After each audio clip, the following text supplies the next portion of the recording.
All right, I think we're live. Hi, everyone. Welcome to another episode of Vegan Education Adelaide. Vegan Education Adelaide, in case some people don't know, is just a duo that Mark and I have created. And we've recently started doing online videos, but before that, we were mainly doing in-person activism in our local city.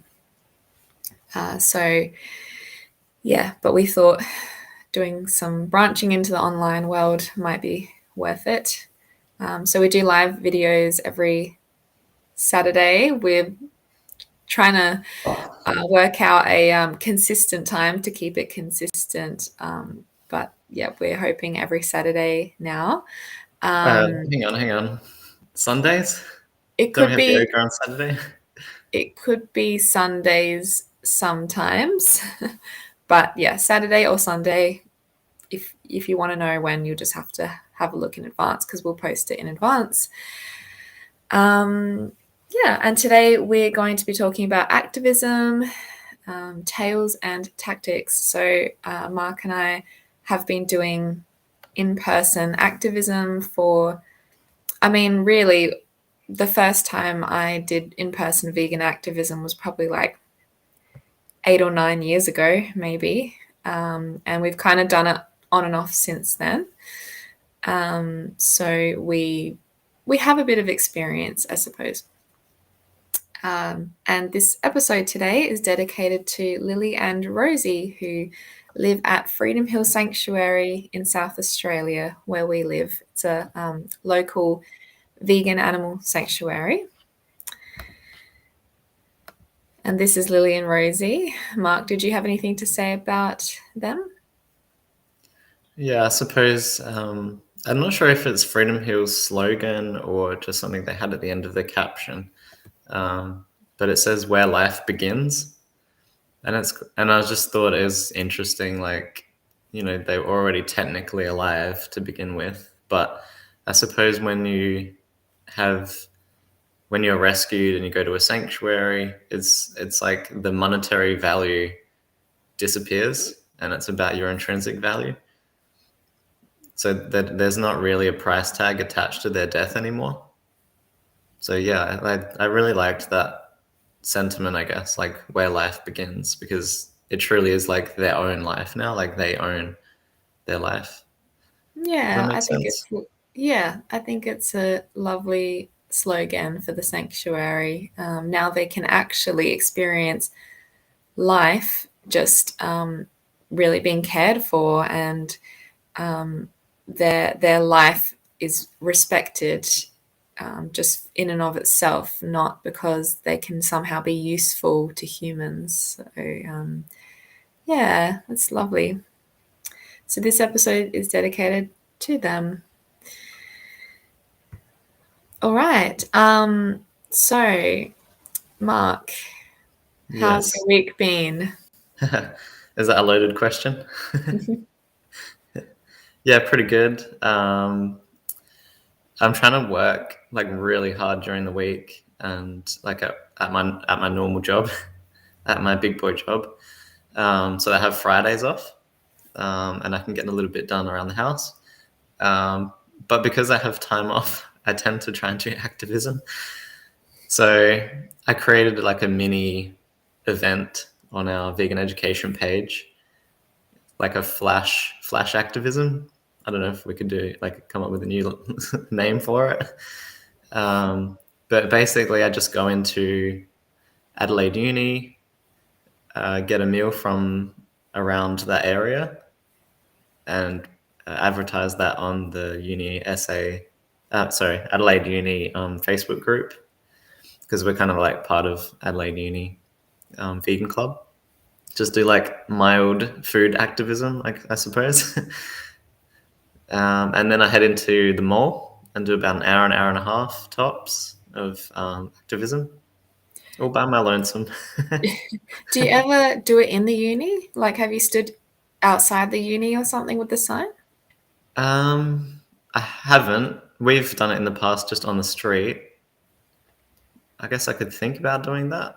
Yeah, I wonder if, because I remember when we used to have our table set up out in front of the uni, I feel like it was quite successful in that spot. But I mean, you could even go closer to where the main entrance of the uni is if you're just standing without a table. But Yeah. yeah, I feel like there could be quite a few uni students that would be interested and, might stop and talk. I feel like uni students are a good target audience because they tend to be, I mean, I guess we're closer in age to them, and we Not are anymore. not revealing our age here, but and I don't know, they tend to maybe be a bit more open minded and like interested.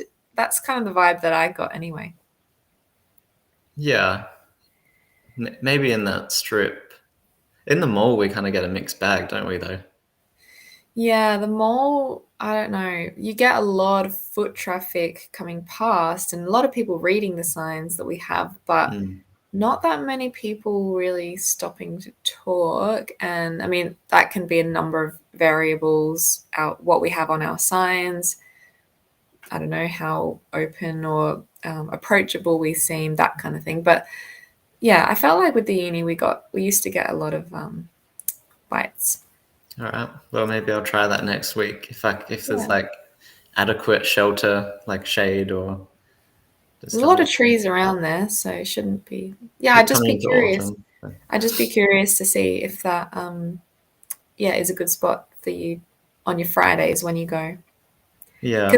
Because the other reason we don't do it on the weekends together is because there's no one at uni on the weekends. But if you're going on a Friday, then I don't know, there could be more people around at uni. Yeah. So apologies if I haven't done the shopping this week. Prioritizing Oh, activism. I did notice that the dishes were building up, and I was like, "Oh, what's Mark doing on his day off?" But It's no, so that's hard. okay. Like, yeah, when you have time, yeah, it just like why not? Like it's just an hour. That's how I Yeah, justify it.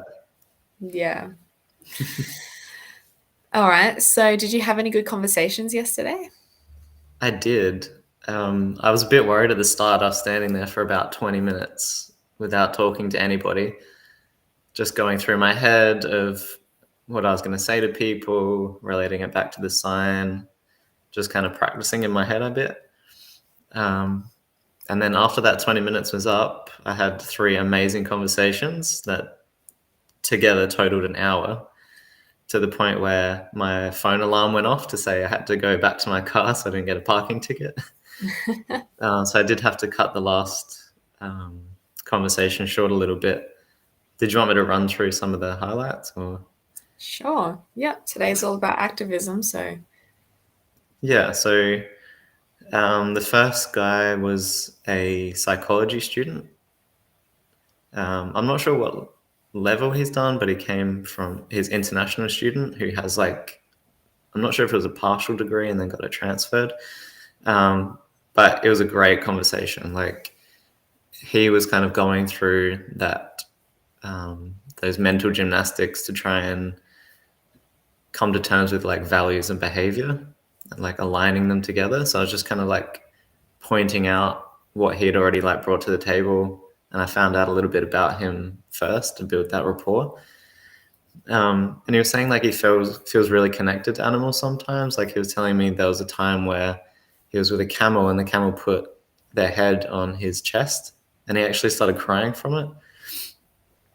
So I just used that, I suppose, to say like, like I can see that you're empathetic and you can see that they are, sentient beings and all that kind of stuff, and just really build on what he was sharing with me.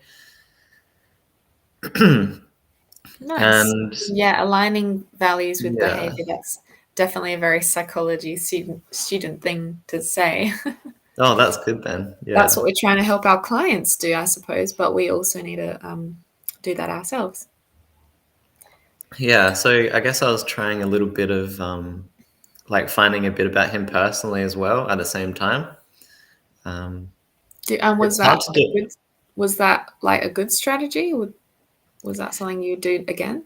Yeah, it's a bit tricky because you know that you might only have 30 seconds. with this person. So I guess if you build a little bit of rapport, maybe that's likely to hold them a little bit more. But generally, I'll start with the vegan stuff, then like a little bit about them, then back to the vegan stuff, and kind of it's a bit more natural, I suppose. I think a lot of YouTubers maybe talk with the person like off camera if they're doing like a big debate or something like that, build rapport then, and then come onto camera. Like if you got like a sit down table debate kind of thing. But yeah, since I'm just like standing there and it's just straight away into it, I try and mix it in a little bit. Yeah. Yeah. But yeah, it seemed to work. He was very responsive. He was a great guy. Um, and yeah, we got to the point where he said that, you know, next time he sits down for a meal, he'll try a vegan meal. So, Nice. you know, that like if we can get someone to that point, that's pretty good, I think. Yeah, that's awesome. Sounds like a good conversation that went well. So I Yeah. don't know, maybe from yesterday, even just for your other conversations too, maybe you can reflect on like what went well and what didn't go well. So what were some of the like dot point things that went well? So getting to know him a little, spending a little bit of time building I'm writing this rapport. down as you're talking.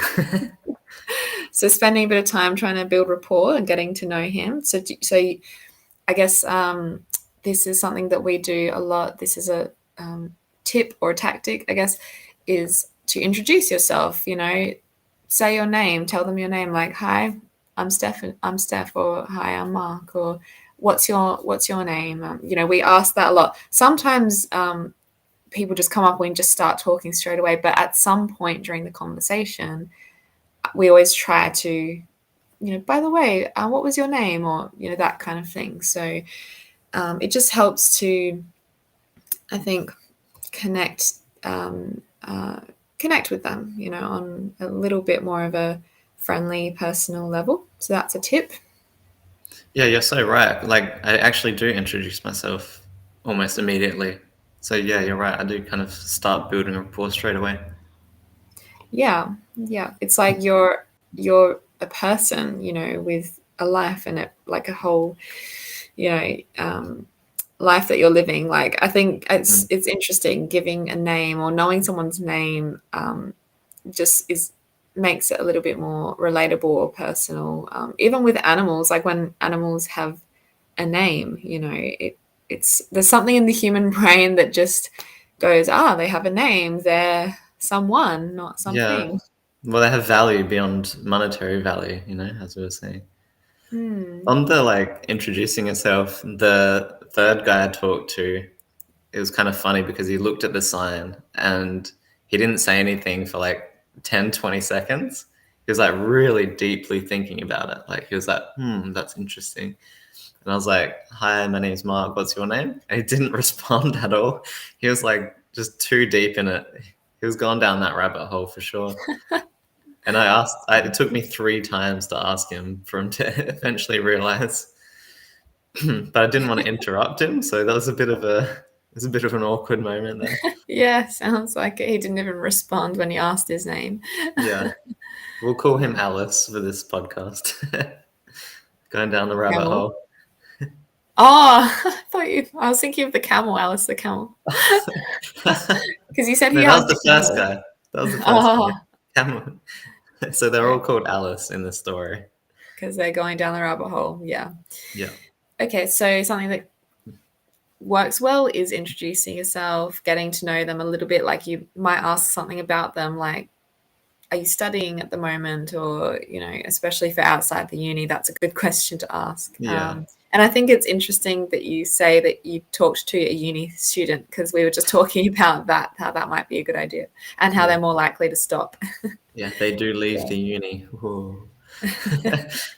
They venture out into the unknown. Okay, so what else worked well yesterday, do you think?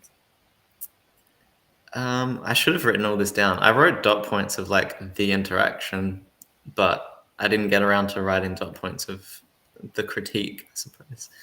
I could just go to Okay. the next one, maybe. What do you mean the next one? The next interaction that I had. Okay, yeah, tell us about that.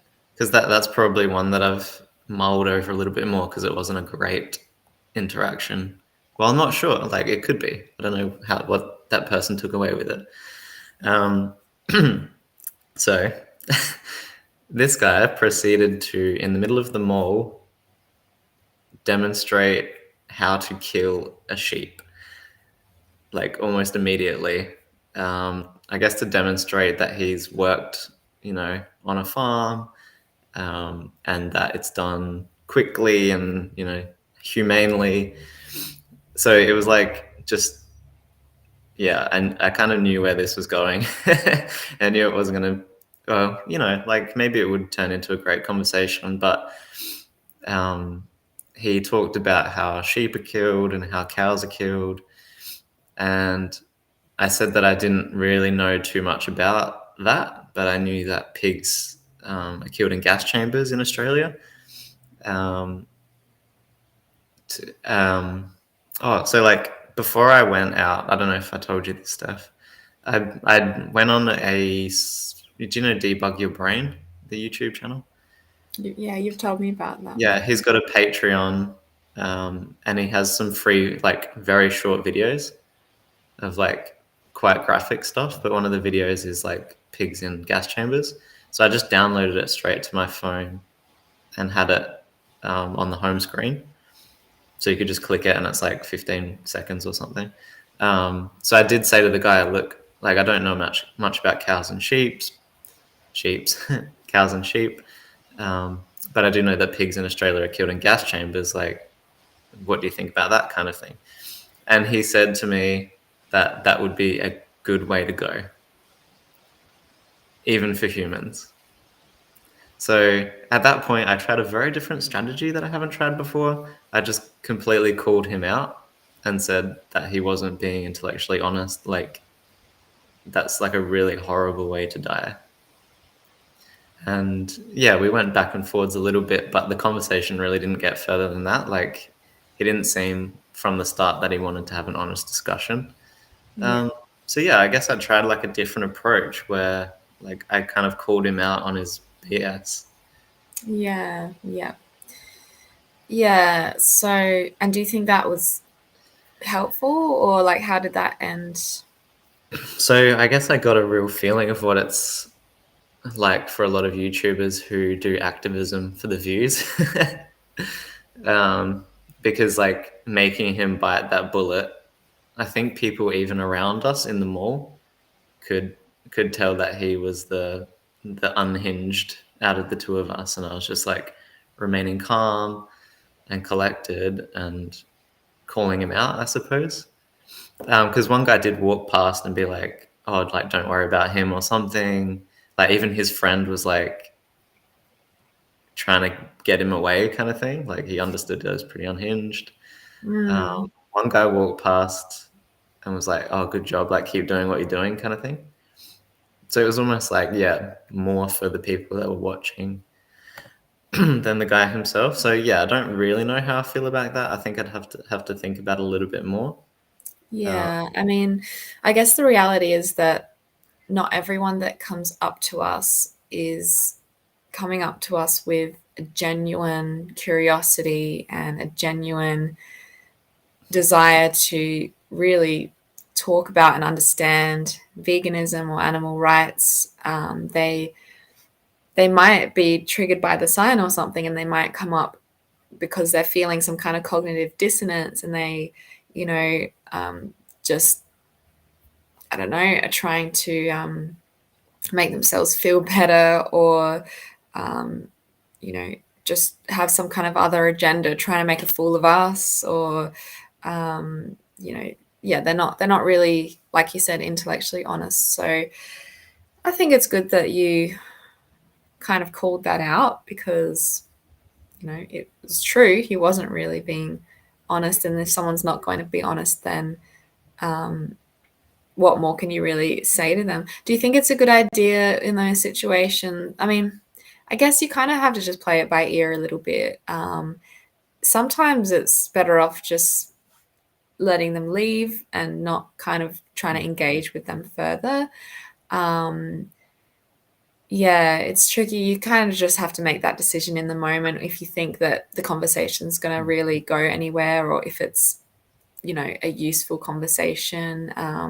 But sometimes I think another tip could be that if you really get the vibe or the instinct that someone is not genuinely curious and they're not wanting to have a genuine conversation, like, you can give it a little bit of time, see if they warm up to you. But then if they're still just not being genuine, I would say let them go, let them leave. Don't get sucked into their craziness or their,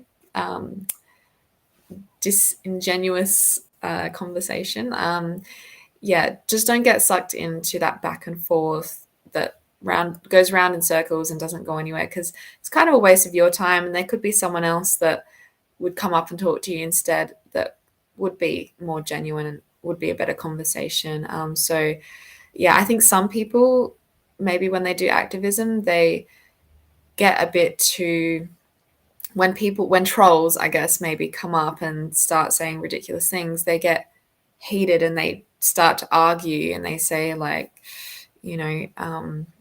like, what, how can you think that? And like, how could you think that, killing animals or even humans by gassing them is a good way to go? And like, they might get really into it, but sometimes it's better off to just let them go and let someone else who is genuine come up and talk to you instead. What do you think about that? Yeah, I think you can kind of say those things that you said, like, how can you believe that? But I think you can reframe it in a different way, like getting them to repeat what they've said, like really commit to their position. But I think you can do that in a calm way. Like, I think I'm getting better at that. And that's just coming with time and just going out there again and again and again, and just being in those situations and not panicking and not getting in that power struggle, as you said. Um, so yeah, like, I felt very comfortable in that interaction, even though he was not engaging in like a socially acceptable way, out in public. Very Yeah. like graphic descriptions of what was going Yeah. on, and Yeah. getting a bit up in my grill a little bit. But like, I'm getting very comfortable in those situations to the point where I can keep a level head and not engage with those people. And I think that's Yeah. important because, yeah, other people are watching, right? Yeah, exactly. Yeah. So that's probably the next tip. And I just see that Keystone Vegan is here. Yay. Hey, welcome. How long have you been here for, Keystone? I think they just joined. Oh, I need to start all over again. As we go, I'm going to write down our tips so we can come back to them. So if I look like I'm looking at my phone, I am, but it's because I'm writing down what we're talking about so that at the end we can do a summary. Okay, so that's probably the next tip, right? So to stay calm, cool, calm, and collected. It doesn't mean you can't challenge people or, call them out for things, but you can do all of that in a cool, calm, and collected way. So basically, when you're doing activism, you don't want to lose your head. You don't want to fly off the handle and start. And if someone is even being a little bit heightened and verbally aggressive, they might be raising their voice or something like that, you don't want to meet them on that level. You want to stay where you are, cool, calm, and collected. And sometimes that helps bring them back down as well to your level. That's a bit of a psychology thing that people try to match. Some people try to match, the vibe of others. Some people just have no awareness of that at all and they don't care.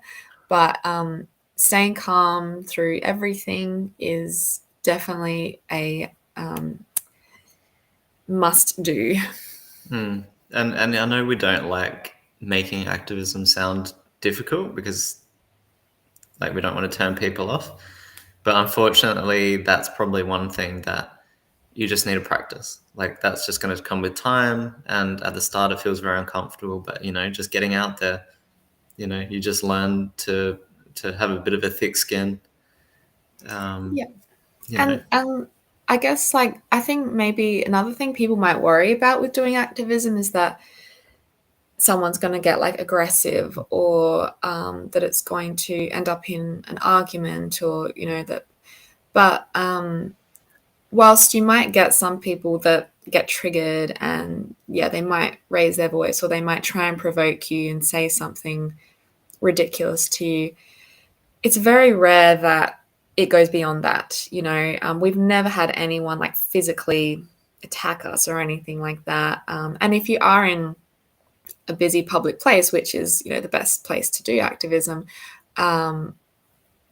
you're going to be safe. Like, there's people around, there's often security around if you really needed it, but we've never had to call security or anything. So yeah, it's generally, like, it's pretty safe. And just because people might get a bit triggered and they might raise their voice or something like that, it's okay. Usually if you just stay calm and you kind of don't engage with them, they will move on. So yeah, we've had that happen a few times. Often it's just people walking past, they've seen our sign, they get triggered and they say something stupid, and then they kind of keep going. And often they are a little bit cowardice like that. Like, they'll make a comment as they're walking past so that we can't even respond a lot of the time. Yeah, I think don't be afraid of that, because you don't feel like you have to get into an argument with someone. Basically, like, you're in control. If you don't want to continue to engage with them, it's very easy to just back off. You can even just to back off and to help them just move along. You can even just kind of nod your head and have a good day. Not even really respond, or you can just nod your head. You might even slightly turn your body away and start making eye contact with other people, and they'll see that you're not gonna respond to them, and they'll move along most of the time. So yeah, I think I would just, like, if it really got bad, I could you just put down the sign, like, we're just, like, I'm just holding a sign, I could just put it down and be like, yeah, thanks for talking to me, have a good day. Yeah. Like, I've never had an issue, even when people, like, it takes two to tango, right? Like, if I don't want to engage with people like that, if I don't want to be in a yelling match, like, it's not gonna happen, really. Like, if I don't want it to be, like, who are they going to be yelling at if I put my sign down and I'm just like, have a good day? Like, who are they going to be yelling at? Yeah. And depending on where you go and what part of the world you live in and where you're doing your activism, if there are other people around or security kind of patrolling or whatever, they will look out for you. And occasionally we had, if someone's kind of, I would say, like, when this happened a few weeks ago, this person wasn't even really being that aggressive. They were just kind of, do you remember that guy? So It we had a was guy. like when you ask for, like, when you go to Indian and they ask you what spice level, this was like mild, like very Mild. mild. Mild spice. That's how we're going to rank, like, how aggressive people are. Yeah, it was still spicy, but like, like white spice. So anyway, he saw our signs, and his approach to us was that he was telling us that the way that we were going about our activism was wrong, and we were literally just standing there holding thought-provoking signs. That's it. But he was kind of raising his voice a bit, and he was saying, you're just being condescending to people, or, like, he was just kind of saying that kind of thing. And then a security, or was it even police? I don't know. I think it was just security that patrol the mall. They were kind of walking past. No, it was police. It was definitely police. Yeah. Police? Okay, yeah, police patrolling the mall. They walked past and they checked in on us, and they said, "You guys okay? Like, is everything okay here?" And I just said, yeah, it's fine.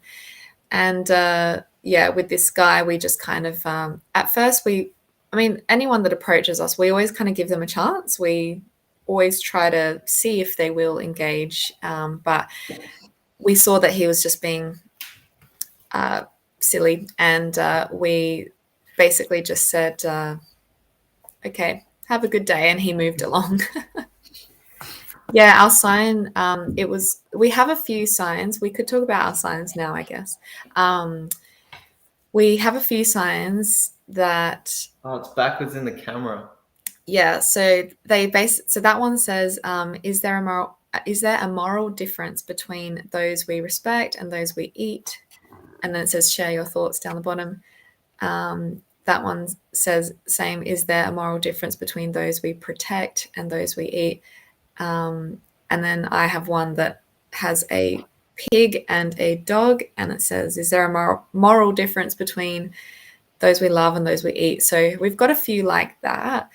And then it says, share your thoughts. So we've been trying those signs out for a little while, and they seem to get some hits, people coming up and talking to us. But we've got a few other signs as well, that just have writing and no images on them. Mark has made some that say things like, is animal abuse ever okay, or things like that, to try and get people, like, they're a bit more like kind of vague questions and trying to get people interested. But yeah, but it's funny, even just a very, like, I would say those signs with the animals on them, they're not very, they're not aggressive or anything. Like, they're not calling people animal abusers, or it's literally just asking a question, is there a moral difference between these animals? And so, yeah, we have, I would say that's a very mild, spicy sign. Yeah, I mean, I see it as progress even, because, like, if people are up in arms, it means they have something to lose. You know, like they've come into contact with someone maybe, or like it's hit home somewhere.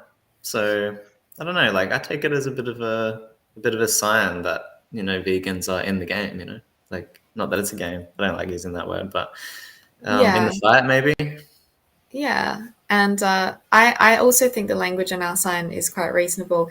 It's funny though. It's like some people just get so triggered by, like, I guess they kind of know what you're trying to suggest in a way. Like, they're trying to suggest that there's some kind of moral issue or something like that. And even if even if the language is completely reasonable and not really that provoking or aggressive, people they see the animals on the signs, they still just get really, they kind of know what you're trying to do, and they just get their back up. It's interesting. Because their values are not aligned to their behavior. Like they're experiencing that cognitive dissonance, right? Yeah.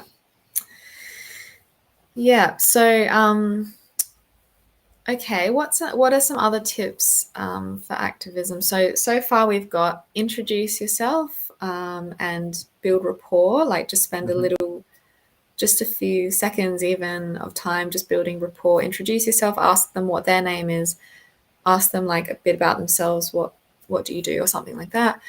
And that can come at any point in the conversation. Like, if they come up and they just start talking about animals or something, you can go with that. But then at some point you might ask them, by the way, like, what was your name, and that kind of thing. So introducing yourself, staying calm, staying cool, calm and collected, no matter what their behavior kind of is. Knowing when to let go. If you can see that, if you've given them a chance, you can see that they're just not being genuine, and they're not showing any signs of that they're going to be genuine. Knowing when to let go and move on to a different conversation, because there might be other people out there that want to talk to you and they might be genuine. Yeah, that's what we have so far. Yep. I guess picking your spot where you're going to do your activism. We touched on that a bit at the beginning. We were talking about how the uni, being in front of a university, is what I think in the past it has been a good place, as long as it's on a weekday, not a weekend, because no one's at uni on the weekend. But if you can go to a university on a weekday, I feel like uni students are often more intellectually curious and, more open to conversation. And not that older people are completely closed-minded, but young people, which, unis tend to mostly be made up of younger people, I feel like they tend to sometimes be a little bit more open-minded as well. So in front of a university is a good place. Yeah, we do in the mall, in our local city mall, which is a very busy place because it's like the mall in Adelaide. Adelaide's quite small, so we have like the mall. But it's very busy foot traffic wise, but yeah, we don't always get that many people coming up to us, and it could be because people are kind of just there to like get their shopping done. I don't know, they're not really interested in stopping to talking like to someone. I don't know why, but Well, yeah, people just don't want to talk to people. We yeah. might look like some of those religious people. Yeah, maybe. I suppose you get all sorts of, people trying to stop you and talk to you. They're trying to like collect money for something or trying to convert you to religion or something like that. Maybe they think of us like that. But what's this question? Do you look into the property status, public or private, before deciding whether to advocate? Yes, kind of. We make sure that, yeah, I suppose we do have to kind of make sure that we're following the laws and the rules. So I know that in our mall, it is an outdoor mall, by the way. So you've got this outdoor strip of shops, and that's kind of the central city mall. So you're not allowed to set up any structures. So you're not allowed to set up a table or even a standalone sign or anything like that. But you are allowed to just stand there with a sign. So as long as you haven't set up any structures, it's okay and it's legal. So we kind of have looked into that a little bit. And yeah, we've never been told to like move along or get out or anything like that. So you don't need a permit to just stand there with a sign. But yeah, you do have to be careful because we used to do tabling. So we used to, outside of the uni, we used to set up a table. Kind of like, I think Earthling Ed's done a similar thing, and he gets people to come and sit with him and talk, although we just stood behind the table and people would come up to us and we had like pamphlets and stuff on there. So we used to do that. Basically, it was on a public sidewalk in front of the uni. And we never got told off for that. But I also don't know if we were really meant to do that, like setting up a structure on a public sidewalk without permission. But we never got told off. But that is something that you do have to be careful of. But yeah, into the property, public or private, I don't know.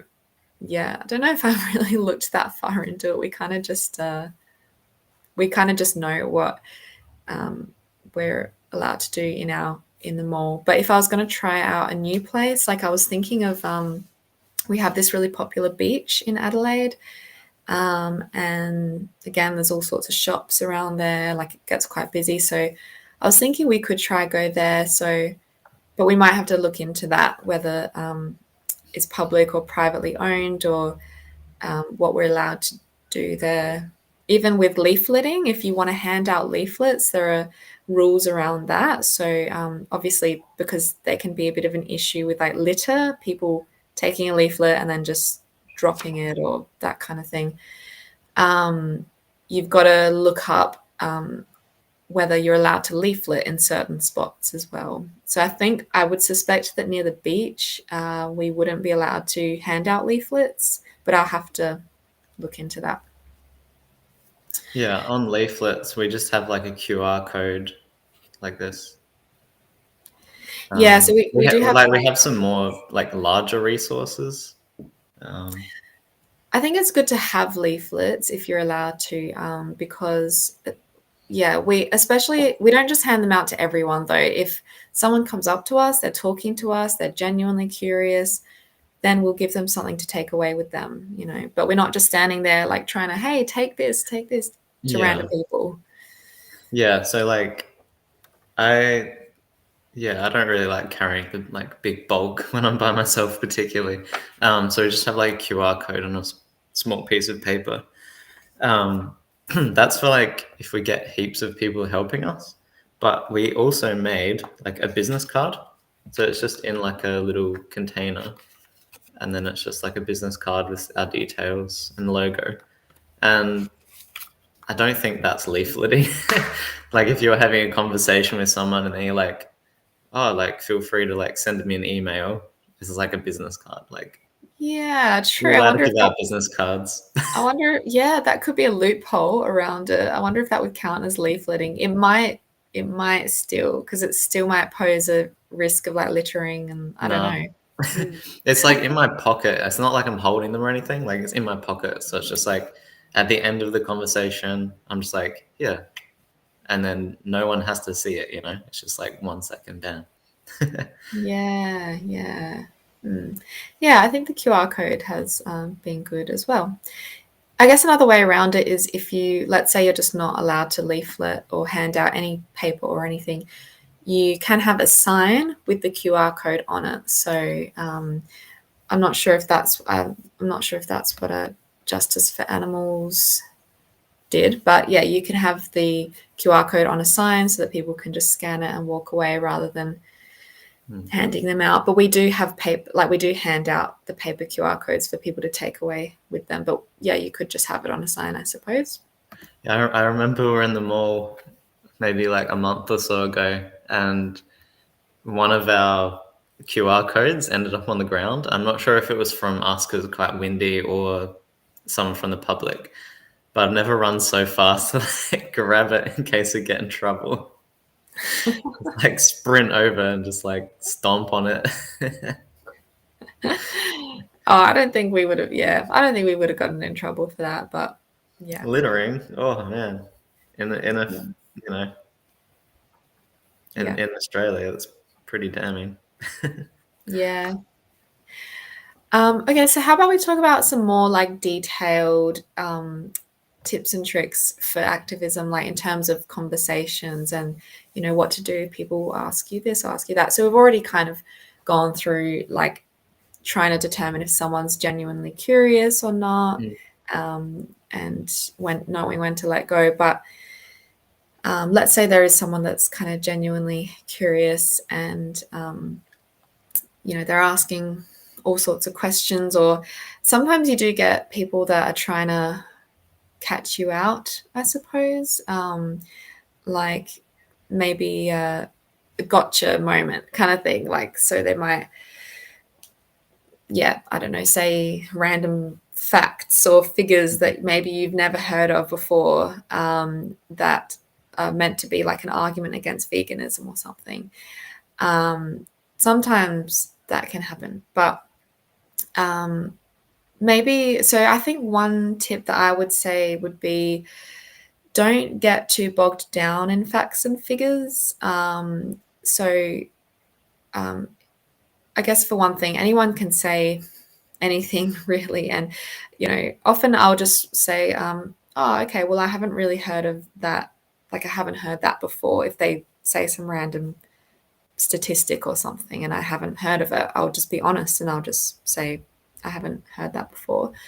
But I think something that can help is not to get too bogged down in it, and always bring the conversation back to the rights of animals. So I'm trying to think of like an example of like a fact or figure someone's kind of randomly come up with or something. Can you think of an example, Mark, of a Uh, time? well, like 50% of vegans eat soybeans from Bananaville. Is that kind of what you mean? Like a statistic that's just like, okay, you can throw a number at me, I can throw a number at you, we can just go back and forth. Yeah. Like who's to know who's right? Like you're not going to believe me, I'm not going to believe you. So there's no point engaging in that conversation. But you can kind of like divert the conversation. Um, like what do you mean vegan soy? Like are vegans the only ones that eat soy? Yeah. Yep. Yep. So, So it's well, I almost like guess, you gotta agree with them almost, yeah. and then And I divert suppose, it. I guess, in that, my tip is to be honest. Like, if you don't know something, Mm. don't don't approach activism as if you know it all, and don't think that you have to know it all. You don't. Um, you can admit to the person, oh, I haven't heard of that, or I'm not sure about that, let me think about it a little bit more, or something like that. You don't have to, because I think people can tell when you're like just trying to seem like you have to know it all and you have to have all the answers, and you don't. And I think that it can almost help the conversation to be honest when you don't know something, because then they'll see that you're genuine, and they'll be more likely to probably respect you and trust you. Um, but you don't need to know all the detailed facts and figures, because it's quite simple. There's a couple of very simple ideas that you can keep coming back to. One is about the exploitation and the property status of animals, and why that is inherently a problem, and why we recognize that human ownership, human slavery is wrong, and animal ownership, animal slavery, the property status of animals is wrong for the exact same reasons. And you can kind of keep coming back to that. And also unnecessary harm, unnecessary suffering, unnecessary death. We don't need to eat animals. We don't need to wear animals or use them for entertainment.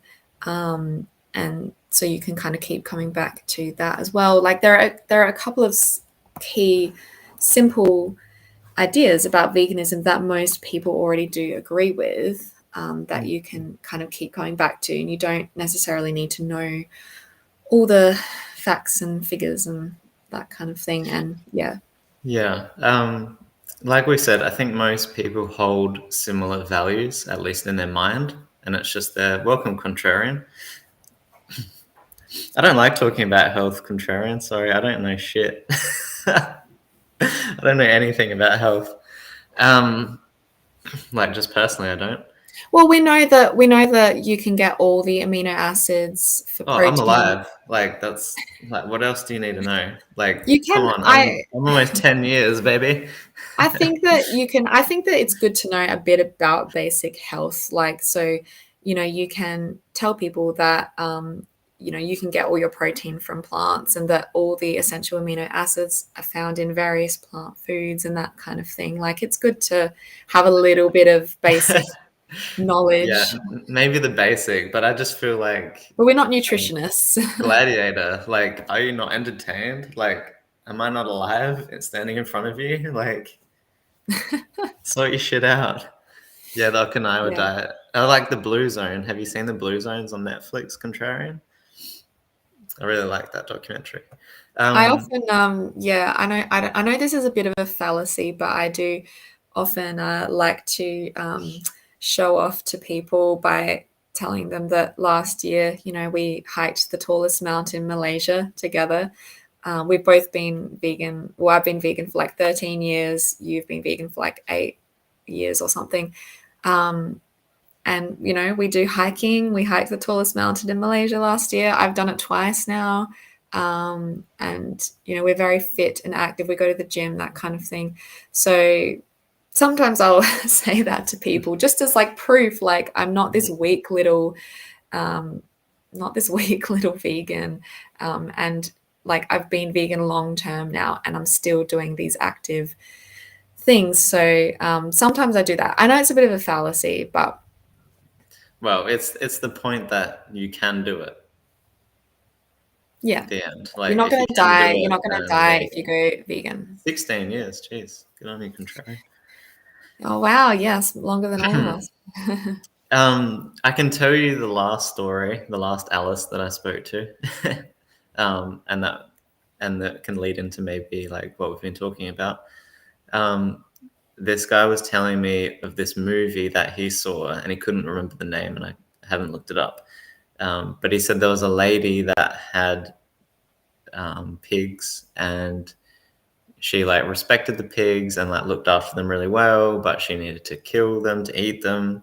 So she would like cuddle them and like calm them down, and then do it kind of like, I don't know, stab them or something, to like do it as quickly and painlessly as possible. Um, and my strategy with that was to say, oh, like, why do you think that she wanted to do it as painlessly as possible? Like, why do we attempt to do humane things to animals? Like, what is it about animals that you think she knew, that kind of why she would do that? So that was kind of interesting, is like say, like, trying to show him that, you know, she recognizes that if you have to do this horrible thing, like, she must know that it's horrible, right? To try and lull them into like a false sense of security, and like they trust her and stuff. So it's like, if she didn't have to do that, do you think that she would avoid that because she knows how horrible it is? So yeah, I think that was quite powerful for him. So I didn't really like fight him on like, you know, no killing is humane and all that kind of stuff. Um, or like, oh, that's not how they do it on factory farms. I just kind of used his knowledge. Like, I think it's important to use their understanding and what they bring to the table.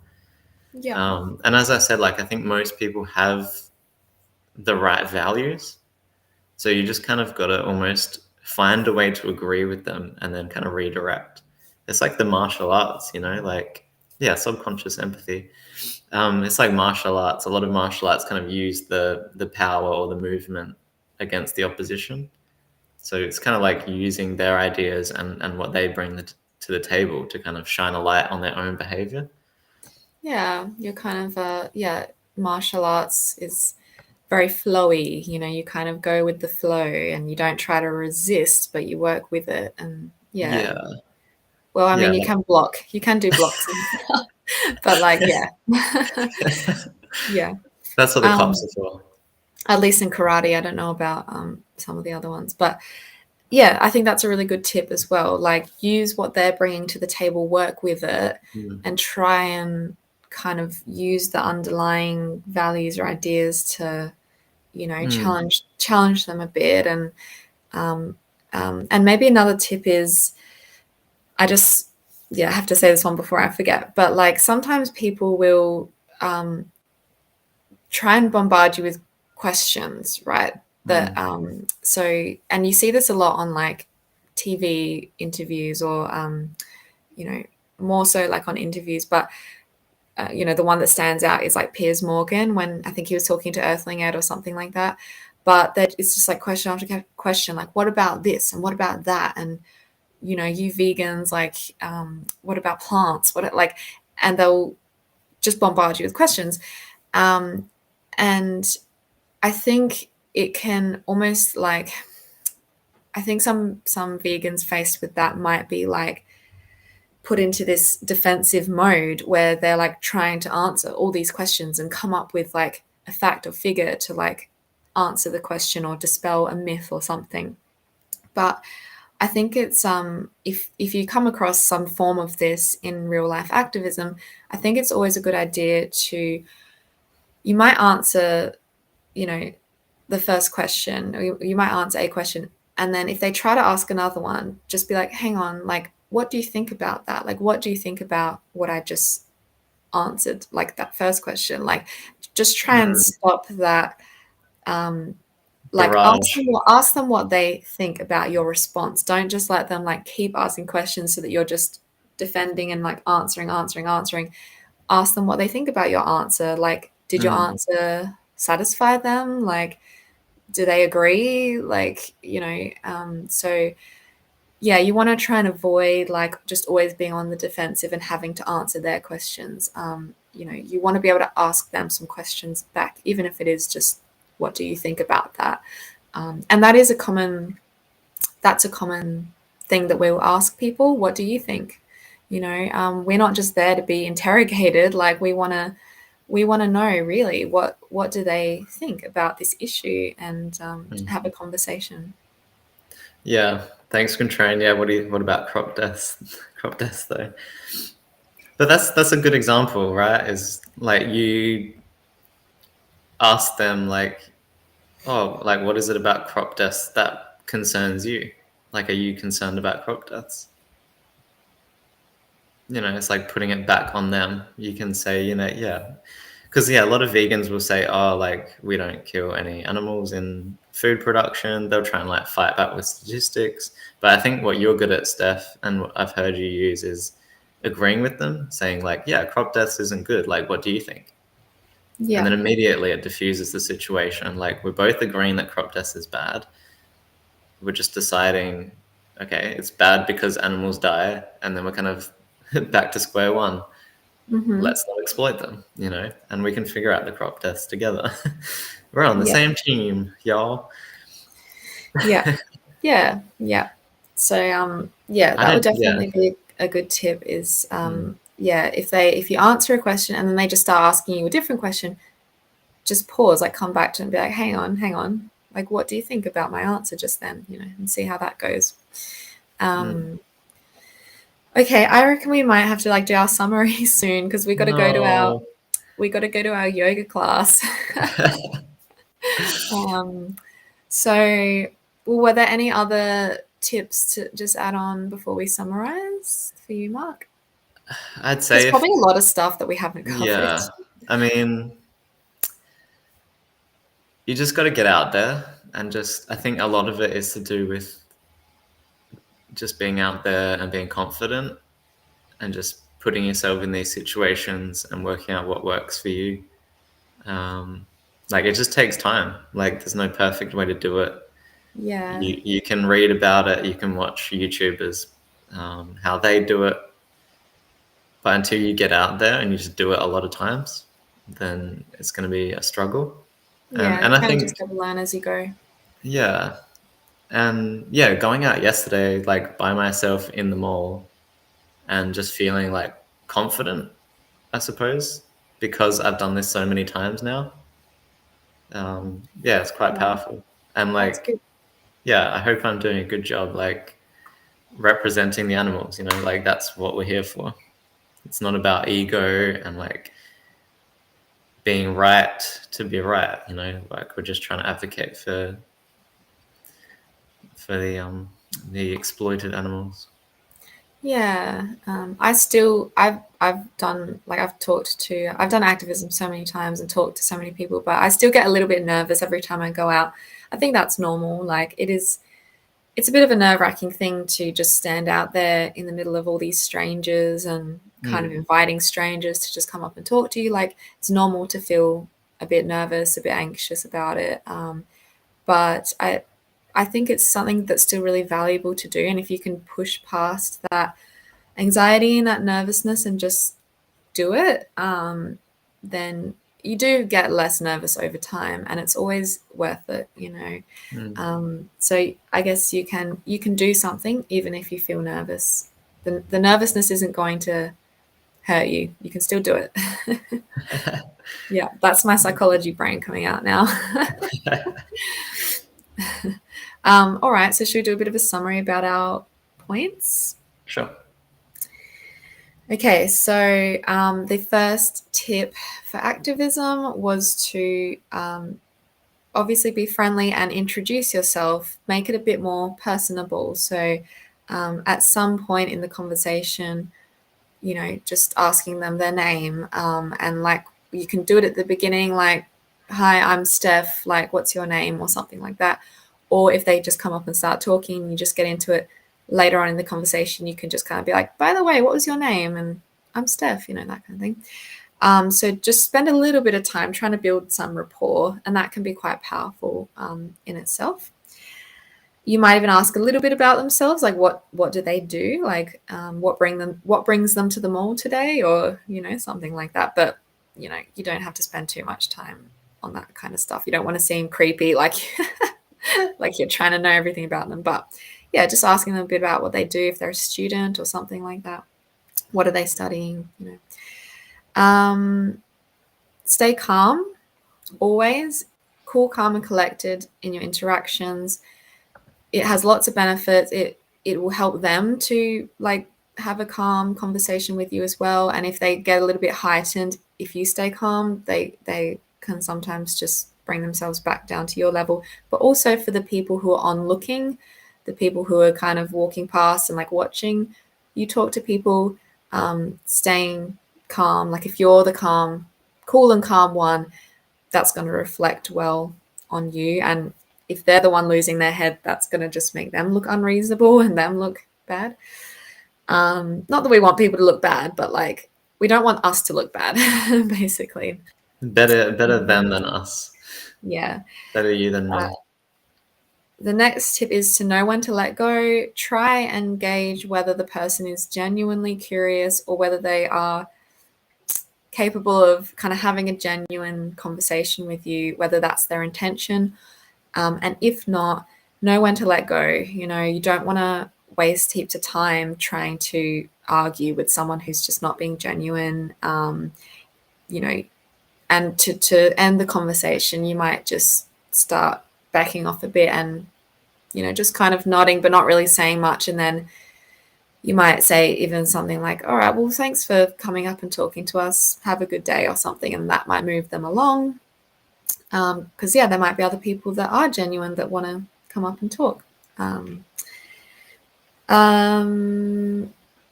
Check just in general for your wherever you do your activism, check the laws and what you're allowed to do in that area. Some places are privately owned, some places are public. Some places allow you to set up like a structure, like a table or a sign, and some places don't. Some places don't allow leafleting, so because of litter issues and that kind of thing. So you've got to be careful of that. If you're not allowed to leaflet, then you can have a sign that has like a QR code. And I think we use Linktree to like the QR code leads to our Linktree. And then on our Linktree, we have a number of links with more information about veganism and stuff. So that's been a good idea. Don't get too bogged down in statistics and facts and stuff. Always try and bring it back to the key underlying simple reasons to be vegan and animal rights and that kind of thing. If you don't know something, just say that you don't know. Don't try and seem like you need to know it all and be right all the time. You're going to come across a lot more genuine and trustworthy if you can admit when there's something that you don't know about. Go with the flow, use their, like if they bring up a topic or, an example of something, or like use their knowledge and their values and kind of go with it and explore it more. That takes a little bit of skill, I guess, and practice, but it's good if you can go with what they're saying rather than trying to, argue against it or something. And just like approach the conversation with kind of curiosity and ask them open questions and that kind of thing. That's going to help the conversation flow more as well. And just asking them, open questions like, what do you think about that? And just being careful not to be on the defensive and like not let them put you into that position of always being on the defensive where they're just like bombarding you with questions. Like if you answer a question and then they try to just move on to the next question, pause, like bring it back, hang on, like what do you think about my response to that? Or what do you think, how would you answer that question? Or put some of the responsibility on them to say their views and what they think. It's not just about you trying to defend veganism. Can you pop up the last comment by Contrarian? This one? Yeah, cool. A couple of weeks ago, I was talking to a group of kids. They must have been like 16 or 17 maybe. And we were talking about the ethics for a while, and then later down the track, then they were asking me questions like the protein question and all that kind of stuff. And I didn't answer them. Like, I answered the protein, like, yeah, you can get protein from like eating protein high plant foods, blah blah blah. But then I said, like, it's interesting that you're asking me about the practical, like how to go vegan. And they were like, oh yeah. And I was like, it sounds to me like you were quite convinced with the ethics, and now you'd like to know how to put that into practice. And that kind of like brought it back to the ethical problem, and put the responsibility less so on me to know everything about how to be vegan, and just kind of show them that, like, they were like, it's enough that they're asking how to go vegan. Like, that's the main thing, because if they have the ethics, then they'll figure out a way. Hmm. Am I explaining that correctly? Like, Yeah. adequately? Yeah. I just didn't get sucked into like, what about protein? What about this? What about that? Where to get your iron? Like, I kind of just deflected a little bit. Like, I answered a little bit, but also went like, it seems to me that because you're asking me these questions, that you're quite convinced with the ethics. Is that right? I'm happy to help you and answer these questions. So it's kind of going back and forth a bit. Like, the reason why you're Yeah. asking about protein is because you care about it, right? And just making sure I checked in on the ethics side of it.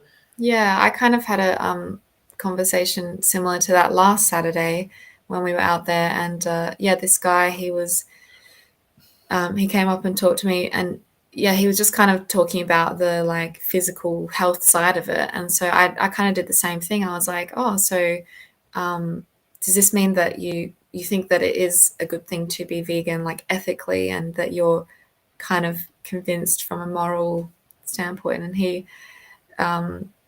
yeah, he kind of was a bit like, I don't know, hesitant to fully. I think he was though. Like um, yeah, it was interesting. I can't remember exactly what he said, but I do remember having a similar conversation like that last Saturday. Yeah, it's kind of a bit tricksy. Like, you kind of assume that if they are asking about the practical side, it's because they care. I guess that's all I'm trying to say. Yeah.